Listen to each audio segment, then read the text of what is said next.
आज का वीडियो फिर से मैं शुरू करता हूं। जैसा कि आपको पता है कि ज़रूर शेयर करें, सभी जगह सब्सक्राइब करें। जो भी नर्सिंग तैयारी करते हैं कॉम्पिटिटिव एग्जाम की, यह वीडियो है।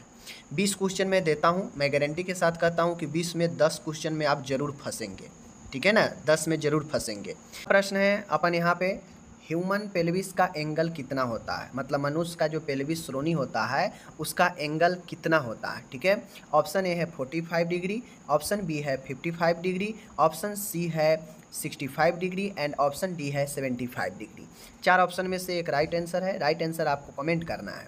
तो चलिए फिलहाल मैं आपको बता दूं कि right answer option number B 55 degree is the right answer. Okay, next हम लोग चलते हैं। नेक्स्ट प्रश्न है यहाँ पे दूसरा नंबर का है, सब ऑक्सीपिटो ब्रेगमेटिक डायमीटर का माप कितना होता है। ठीक है ना, कहता है सब ऑक्सीपिटो ब्रेगमेटिक डायमीटर का माप कितना होता है। समझ गए, यह सब ऑक्सीपिटो ब्रेगमेटिक का डायमीटर का माप पूछ रहा है। ठीक है ना, तो राइट आंसर क्या होगा, आपके 4 ऑप्शन है, 9.5 centimetre, 10 centimetre, 11.5 centimetre and 14 centimetre.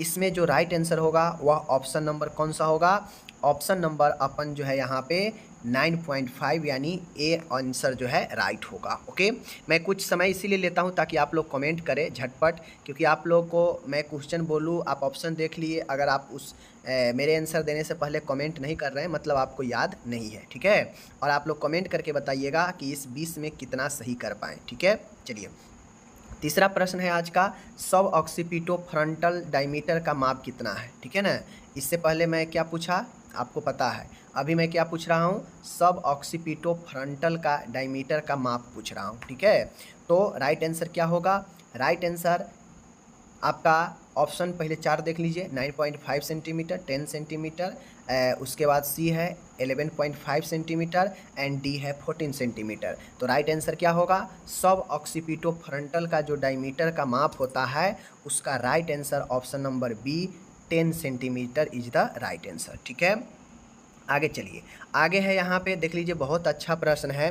कहता है कि ऑक्सीपिटो फ्रंटल डायमीटर का माप कितना होता है, ऑक्सीपिटो फ्रंटल डायमीटर का माप कितना होता है। ठीक है, 9.5 सेंटीमीटर, 10 सेंटीमीटर, 11.5 सेंटीमीटर, 14 सेंटीमीटर। तो जो ऑक्सीपिटो फ्रंटल का डायमीटर होता है उसका राइट आंसर क्या होगा, वह right answer option number C होगा 11.5 सेंटीमीटर। ठीक है, चीज़ों को समझ गए। चलिए अब आगे मैं चलता हूँ क्वेश्चन नंबर 5 की तरफ। 5 नंबर का जो क्वेश्चन है माय डियर, मेंटो वर्टिकल का डायमीटर का माप कितना होता है। यहाँ से क्वेश्चन आपको कन्फ्यूजन बहुत करता है, आपके एग्जाम में बार बार आता भी है। ठीक है ना, मेंटो वर्टिकल डायमीटर का माप कितना होता है, समझ गए चीज़ों। अगर आप ये लोग सब ऑक्सीपिटो मेंटो वर्टिकल समझ गए, सब ऑक्सीपिटो फ्रंटल, ये सब अगर चीज़ें आप नहीं समझते हैं मतलब आपका थ्योरी कमज़ोर है, समझ गए, सीधी सी बात है। तो चलिए यहाँ पे कुछ 5वां है, मेंटो वर्टिकल डायमीटर का माप कितना होता है। तो मेंटो वर्टिकल जो डायमीटर का माप होता है, 4 ऑप्शन है, 9.5 centimetre, 10 centimetre, 11.5 centimetre and last वाला है 14 सेंटीमीटर। तो मेंटो वर्टिकल डायमीटर का जो माप होता है option number D 14 centimetre is the right answer. ठीक है, आगे चलिए नेक्स्ट क्वेश्चन है यहाँ पे, कहता है दो मात्रात्मक डेटा को सहसंबंधी कोरिलेटेड करने के लिए कौन सा ग्राफ की ज़रूरत होती है। अब देखिए ये आपका रिसर्च से स्टैटिक्स से क्वेश्चन है जो कि आपके एग्जाम में आता है, नर्सिंग में सब पढ़ना है। तो आपको पता होना चाहिए कि दो मात्रात्मक डेटा है उसको कोरिलेट करने के लिए आपको जो है कौन सा ग्राफ की ज़रूरत होती है। ऑप्शन ए है हिस्टोग्राम, ऑप्शन बी है स्केटर डायग्राम, ठीक है, एंड सी है लाइन डायग्राम, डी है आवृत्ति वर्ग फ्रीक्वेंसी कर्व। तो राइट आंसर जो होगा वह ऑप्शन नंबर कौन सा होगा, ऑप्शन नंबर बी होगा स्केटर डायग्राम। स्केटर डायग्राम के द्वारा दो मात्रात्मक डेटा को कोरिलेट करने के लिए हम लोग स्केटर डायग्राम ग्राफ का यूज करते हैं। ठीक है, 6 हो गया क्वेश्चन। 7वां क्वेश्चन यहाँ पे कह रहा है कि समय बीतने के साथ घटनाओं के रुझान को दिखाने के लिए सर्वोत्तम तरीका कौन है। मतलब कहने का मतलब है कि जैसे जैसे समय बीत रहा है तो समय के अनुसार हम अपने घटनाओं को अगर दिखाना चाहते हैं तो उसके लिए बेस्ट तरीका कौन सा होता है। ठीक है, तो आपको पता है ऑप्शन ए है लाइन डायग्राम, बी में है बार डायग्राम, सी में है हिस्टोग्राम एंड डी है पाई चार्ट। तो आपको पता होना चाहिए कि समय के साथ अगर किसी हम घटनाओं को दिखाना चाहते हैं, ठीक है, तो उसके लिए सर्वोत्तम जो डायग्राम जो ग्राफ होता है वह लाइन डायग्राम होता है। ऑप्शन नंबर ए, ठीक है, option number A is the right answer, ठीक है। चलिए ऐसा क्वेश्चन आपको पूरे यूट्यूब पर देख लीजिएगा, कोई नहीं पढ़ाएगा। स्टैटिक हो गया, रिसर्च हो गया, फंडामेंटल हो गया, कम्युनिटी हो गया, मैटरनल हो गया, मिडवाइफरी हो गया, सारा मेडिकल सर्जिकल हो गया, सारा चीज़ से यहाँ पे आपको जो है MCQ आएगा और आप में जितना दम होगा उतना सही करेंगे, कमेंट में सीधा बताएंगे, ठीक है। बिना मेहनत के माय डियर कोई जॉब नहीं होता है, सीधी सी बात मैं आपको बता रहा हूँ, ठीक है ना।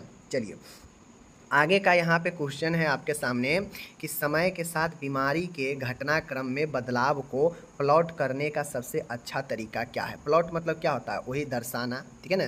समय के साथ बीमारी के घटनाक्रम मतलब बीमारी भी अपना अपना अलग अलग रूप लेते रहता है, तो उस समय के साथ बीमारी के जो घटनाक्रम है उसको बदलाव को हम लोग दर्शाएंगे। उसके दर्शाने के लिए सबसे अच्छा तरीका कौन सा है, histogram, line chart, scatter diagram और ओगिव। तो राइट आंसर क्या होगा, तो माय डियर राइट आंसर जो होगा वह अपना जो होगा वह ऑप्शन नंबर बी होगा। लाइन चार्ट में हम जो है समय के साथ जो बीमारी है उसके घटनाक्रम को हम लोग दर्शाते हैं कि बीमारी कैसे कैसे समय के साथ जो है अपना रूप बदला है। उसको प्लॉट करना हो तो उसके लिए हम लोग जो है लाइन चार्ट का उपयोग करते हैं। बातें को समझ गए। चलिए ये हो गया, एकदम अच्छे से समझिए। क्वेश्चन नंबर 9 है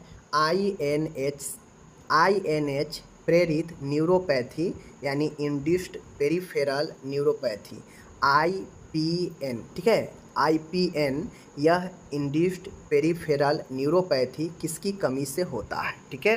यानी INH प्रेरित जो न्यूरोपैथिक बीमारी है जिसको हम लोग इंड्यूस्ड पेरिफेरल न्यूरोपैथी कहते हैं, यह किसकी कमी से होती है बताना है। एक न्यूरोपैथी बीमारी होती है, समझ गए, किसकी कमी से, vitamin B1, vitamin B2, vitamin B and vitamin B12।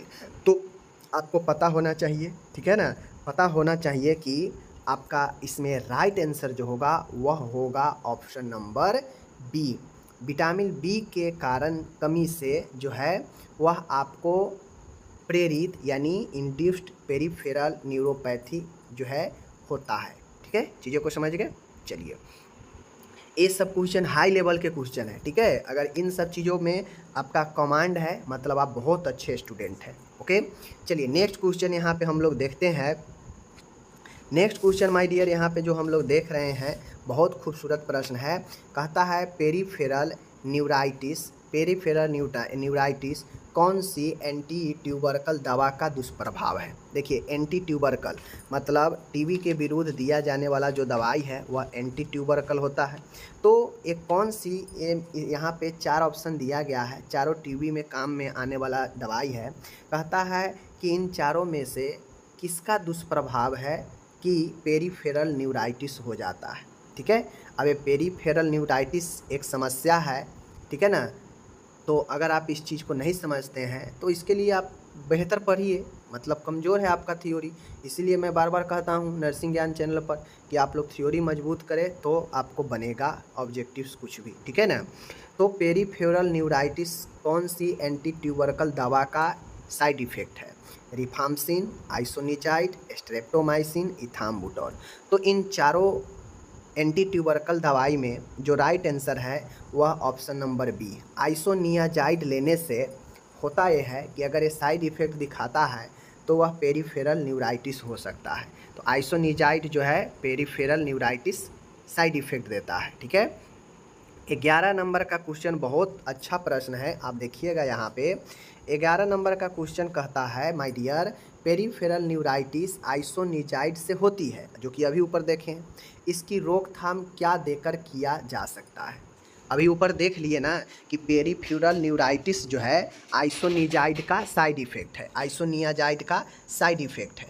अब मान गए कोई आइसोनियाजाइड टीबी का दवाई ले रहा है, उसको पेरिफेरल न्यूराइटिस हो गया, तो अब उसे पेरिफेरल न्यूराइटिस को कम करने के लिए, रोकथाम करने के लिए क्या दिया जा सकता है? ऑप्शन ए है नियासिन, ऑप्शन बी है एस्पिरिन, ऑप्शन सी है पायरिडॉक्सिन एंड ऑप्शन 4 है थियामिन। तो आपको पता होना चाहिए इसके लिए जो राइट आंसर होगा वह ऑप्शन नंबर सी पायरिडॉक्सिन जो है रोकथाम कर सकता है पेरिफेरल न्यूराइटिस को, जब आइसोनिजाइड से साइड इफ़ेक्ट होना है तो। चीज़ों को समझ गए? 11। चलिए एकदम अच्छे से, बहुत डेली बाय डेली सुबह 6 बजे आता है, दिन भर में आपको जब समय मिले बिल्कुल आप लोग एक बार अटेंड कर सकते हैं, ठीक है।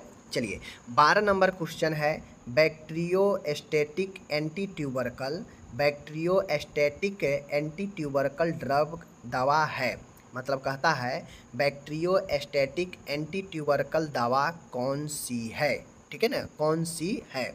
बातें को समझ गए? 12 नंबर का यहाँ पे हम लोग जो है कर रहे हैं। तो देखिए बैक्टीरियोस्टैटिक एंटी ट्यूबरकल जो दवा है, 4 ऑप्शन है, आइसोनिजाइड है, रिफाम्सिन है, स्ट्रेप्टोमाइसिन है, इथाम्बुटोल है। इन 4 में से बताना है कि कौन दवा है जो एंटी ट्यूबरकल तो है लेकिन वह बैक्टीरियोस्टैटिक है। तो वह right answer option number D ethambutol, ठीक है, ethambutol is the right answer. Okay 13 number यहाँ पे स्पष्ट रूप से आपको दिख रहा होगा कि यूरिन का रंग लाल नारंगी रेड ऑरेंज, ठीक है ना, रेड ऑरेंज डिस्कलरेशन किसके द्वारा होता है? मतलब यूरिन का जो कलर है वह लाल नारंगी कलर का हो जाता है किसके द्वारा? 4 ऑप्शन आपको दिए गए हैं, इनमें से किसके, कौन से दवा को लेने से यूरिन का कलर लाल नारंगी कलर का हो जाता है? ठीक है, रिफाम्सिन, आइसोनियाजाइड, इथाम्बुटोल, पैराजिनामाइड। तो आपको पता है कि इनमें से दवाई, चारों दवाई का नाम है, ठीक है, और चारों दवाई के नाम है, और चारों दवाई के नाम में कौन से दवाई को लेने से मूत्र का रंग लाल नारंगी हो जाता है, ठीक है। आपको मैं बता दूं यहाँ पे चारों दवाई टीबी में ही लिया जाने वाला है, ठीक है, चीज़ों को समझ गए। चलिए तो सबसे पहले जो मैं आपको बता दूं ऑप्शन नंबर ए, ठीक है, ऑप्शन नंबर ए रिफाम्सिन के लेने से मूत्र का रंग जो है लाल नारंगी कलर के हो जाता है, ठीक है ना। तो ये चीज़ें ध्यान में रखना है। ये सब पूछता है कि कौन से टीबी का ड्रग लेने से मूत्र का कलर लाल नारंगी कलर का हो जाता है, रिफाम्सिन, समझ गए। निम्नलिखित में से रिफाम्सिन का दुष्प्रभाव है सिवाय किसके, ठीक है ना, सिवाय किसके इनमें से रिफाम्सिन का दुष्प्रभाव है, ठीक है ना। रिफाम्सिन का दुष्प्रभाव पूछ रहा है, बातें को समझिएगा, गौर से समझिएगा। 14वां नंबर हम लोग क्वेश्चन कर रहे हैं, कहता है रिफाम्सिन का दुष्प्रभाव कौन है सिवाय इसके, मतलब एक ऐसा है जो रिफाम्सिन का जो है दुष्प्रभाव इसमें नहीं है, ठीक है ना। तो वह होगा option number D hypertension. Hypertension से होता यह है, हाइपरटेंशन उच्च रक्तचाप को कहते हैं, और रिफाम्सिन में ऐसा नहीं होता है, बातें वो समझ गया। बाकी एनोरेक्सिया, भूख में कमी, डिजनेस, सिर चकराना, नारंगी कलर का मूत्र होना, तो ये तीनों लक्षण साइड इफ़ेक्ट हो सकते हैं बट उच्च रक्तचाप नहीं होते हैं। तो सिवाय इसके जो है यह तीनों जो है इसके दुष्प्रभाव हैं, ठीक है। तो option D is the right answer, बात समझ गए। चलिए नेक्स्ट क्वेश्चन 15 के तरफ हम लोग देखते हैं। बहुत अच्छा प्रश्न है, सभी प्रश्न बहुत अच्छा लाए हैं, ठीक है। देखिए वह टी कोशिका, टी सेल आप लोग जानते हैं ना, पढ़े होंगे सेल में तो पता होगा। वह टी सेल, वह टी कोशिका लिम्फोसाइट में परिपक्व होता है, ठीक है ना। वह कौन सा टी सेल लिम्फोसाइट है जो परिपक्व होता है, कहाँ पे, ठीक है ना। वह टी सेल लिम्फोसाइट में परिपक्व होता है थायराइड में, थाइमस में, श्वास प्रणाली में और लीर में, ठीक है। लीर यहाँ पे दिया है, यहाँ पे क्या होगा, लार होगा, ठीक है, ध्यान रखिएगा। तो वह टी सेल लिम्फोसाइट जो परिपक्व होता है कहाँ पे, 4 ऑप्शन है, थायराइड, थाइमस, श्वास प्रणाली एंड लार में, ठीक है ना।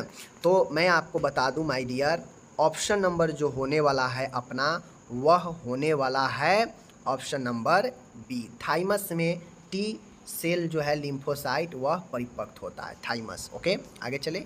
चलिए 16 नंबर का क्वेश्चन है, बहुत ही बढ़िया क्वेश्चन है। यहाँ पे देखिएगा माय डियर, यहाँ पे बहुत खूबसूरत प्रश्न लेकर मैं आया हूँ। कह रहा है मेमोरी सेल बनी होती है, मतलब यादाश्त की कोशिका यानी मेमोरी सेल बनी होती है किसका? न्यूट्रोफिल का, इस्नोफाइट्स का, लिम्फोसाइट्स का, मोनोसाइट्स का। तो जो मेमोरी का सेल है, जो यादाश्त की कोशिका है ब्रेन में, वह किसकी बनी होती है? ठीक है, मेमोरी सेल किसकी बनी होती है? तो राइट आंसर जो होगा ऑप्शन नंबर जो है वह सी, लिम्फोसाइट्स की बनी होती है यादाश्त यानी मेमोरी सेल। बातें को समझ गए? कोई दिक्कत नहीं। चलिए, क्वेश्चन है 17 नंबर का, अपार प्लाज्मा प्रोटीन मौजूद होता है कहाँ? किस में मौजूद होता है? अपार मतलब समझ रहे हैं, बहुत सारा प्लाज्मा प्रोटीन मौजूद होता है किस में? इन चारों में से बताना है। एल्बुमिन में, फाइब्रिनोजेन में, जिलेटिन में और ग्लोबिन में। ठीक है, तो ये चार है, globin, gelatin, fibrinogen and albumin. इन चारों में बताना है कि अपार मतलब बहुत सारा प्लाज्मा प्रोटीन मौजूद होता है किस में? ठीक है ना, किस में? तो एल्बुमिन में। एल्बुमिन में प्लाज्मा और प्रोटीन अपार मात्रा में पाया जाता है। तो option number A is the right answer. बात को समझ गए? कोई दिक्कत नहीं। आगे चले। 18 नंबर का प्रश्न है यहाँ पे माय डियर, प्रोटीन का संरचनात्मक ढांचा क्या होता है? यहाँ पे क्या होगा? ढांचा। ठीक है, प्रोटीन का जो स्ट्रक्चरल यूनिट होता है, संरचनात्मक जो ढांचा होता है, वह जो होता है वह ढांचा जो है प्रोटीन का संरचनात्मक ढांचा होता है कैसा? ग्लूकोज, लिपिड्स, वसा, फैटी एसिड, एमिनो एसिड। तो माय डियर मैं बता दूं आपको कि 18 का जहां भी प्रोटीन और एमिनो एसिड अगर ऑप्शन में रहे या फिर एमिनो एसिड से रिलेटेड पूछे और प्रोटीन ऑप्शन में रहे, तो यह एमिनो एसिड और प्रोटीन एक दूसरे से रिलेटेड है। ठीक है, तो इससे ये सही हो जाएगा। बात को समझ गए? चलिए, अब मैं यहाँ पे बताता हूँ। 19 नंबर प्रश्न है यहाँ पे, बहुत खूबसूरत प्रश्न है। कहता है महाकुंड किस कोशिकीय अंग का हिस्सा है? महाकुंड, महाकुंड जो है किस कोशिकीय मतलब किस सेल ऑर्गेन का हिस्सा है? न्यूक्लियस का, गोल्जी एपार्टस का, लाइसोसोम का, एंडोप्लाज्मिक रेटिकुलम का। तो जो महाकुंड है वह अपने एंडोप्लाज्मिक रेटिकुलम कोशिकीय अंग का हिस्सा है। तो आप लोग इसको ध्यान में करके रख लीजिए। और आज के वीडियो का आखिरी प्रश्न काफ़ी खूबसूरत प्रश्न होने जा रहा है कि यहाँ पे देख लीजिए, कौन सा कोशिकीय अंग बाह्य पदार्थ और सूक्ष्म जीवों को नष्ट कर देता है? आप लोग पढ़े होंगे। देखिए, कंपटीशन में ऐसे ही एग्जाम में घुमा के पूछेगा, आपको आते हुए प्रश्न में चक्रिया देगा, तो पहले से प्रैक्टिस कीजिए।